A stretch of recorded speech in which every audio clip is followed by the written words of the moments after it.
David Hallyday entouré de ses parents, Johnny Hallyday et Sylvie Vartan, le soir de sa première le 9 mars 1991 à Paris.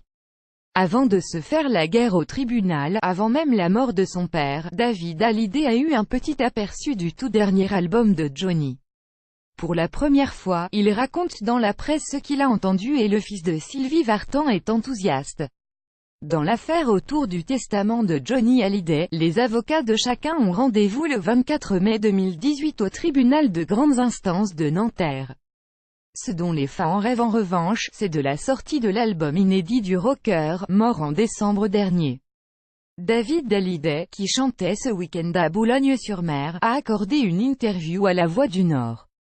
Mi-avril, la justice gelait les biens français de Johnny Hallyday mais donnait son feu vert pour la sortie de son dernier album, enregistré et validé avant sa mort. Au programme, une dizaine de chansons dont les titres sont « Made in Rock'n'Roll »,« Mon pays c'est l'amour »,« L'Amérique de William »,« 4 mètres carrés »,« Back in la »,« J'en parlerai au diable »,« Pardonne-moi »,« Je ne suis qu'un homme »,« Tombé encore » et « Un enfant du siècle ». Johnny Hallyday les a enregistrés alors qu'il souffrait déjà d'un cancer et qu'en raison de son traitement, ses médecins l'avaient contraint à arrêter de fumer. David Hallyday raconte avoir pu écouter 2 d'entre elles avant le décès de son père. « J'ai écouté 2 titres dans la voiture avec pas mal de bruit derrière.